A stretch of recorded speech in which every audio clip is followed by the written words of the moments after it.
Peter, how are you? I'm good, thank you. So, I do have a few questions for you. Yeah. Tell us what drew you into visual art and storytelling, and how long you've done it for. The later that you mentioned about storytelling, I didn't know that I am part of that. Okay. I am number 8 of my mom. And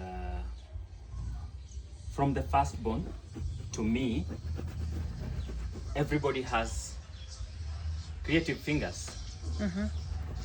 So I would copy my siblings, literally copying what they do, what they write. And later on, I was finding my own voice.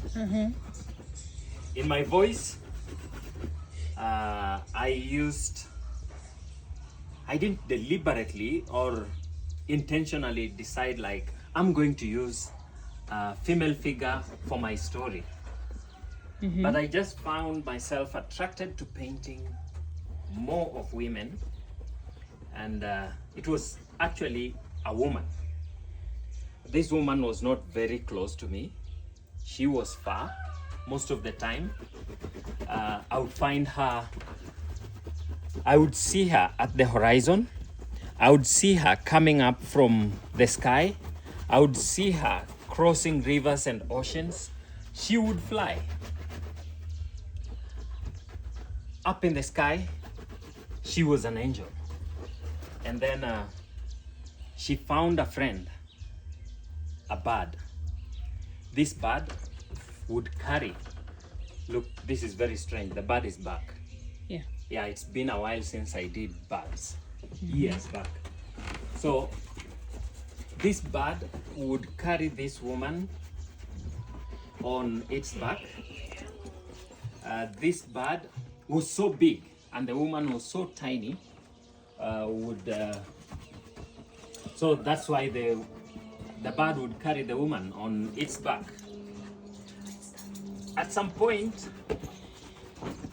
they would have a visit to the sky together. So the bird is flying, carrying the woman. Usually, yeah, she would have a string here, and this lady would be hanging on the string like a swing, going to the sky. And the bird would tease the woman, like releasing the woman to fall, and then rush down to catch the woman before she falls. Then the bird disappeared. Wait, before the bird, the trees were there. Thick, green leaves, many branches. Then slowly, the trees started reducing in number. Gradually, until there was only one tree left. Then the tree had its own story as well. It started losing branches, lost the leaves, went dry. And then the grass disappeared. There was no grass. There were no trees. There was one tree with no leaves. And then it also started losing branches. So it got to a point there would be a branch just appearing from the corner. For example, here like this.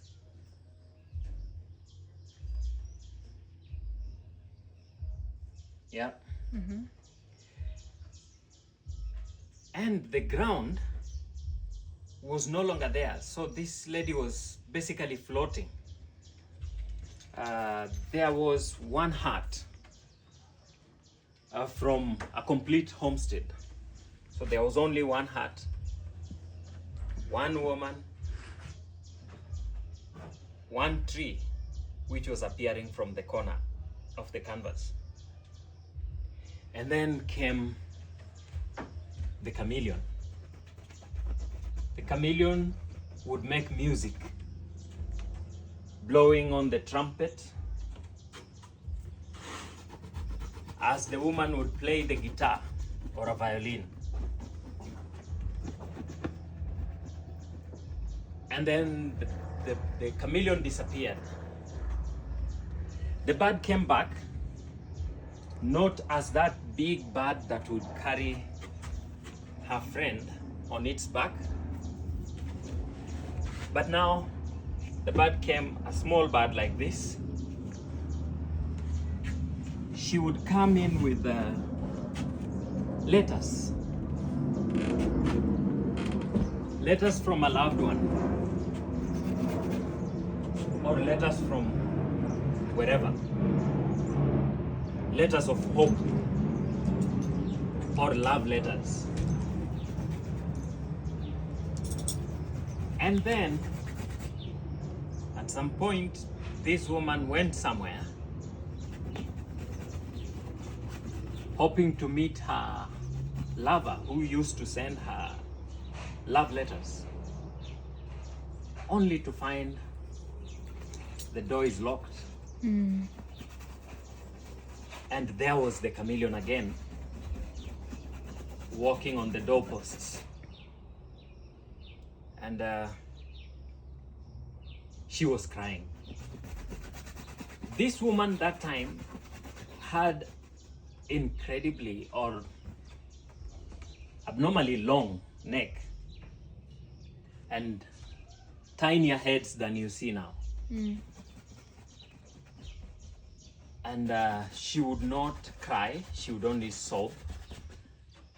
She didn't laugh, she only smiled. And yes, music,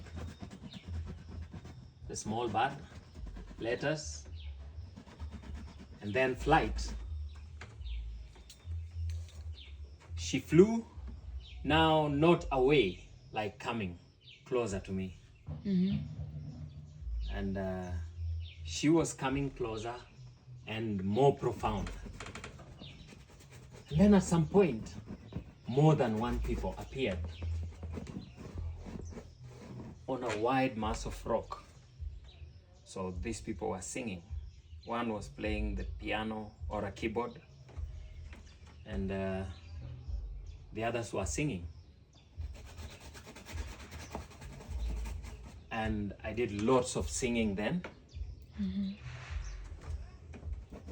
And then I met somebody whom I would later call my wife. And the size of the paintings just blew up. And I thought, okay, so that person I've been painting was my imaginary, like my Angelina, who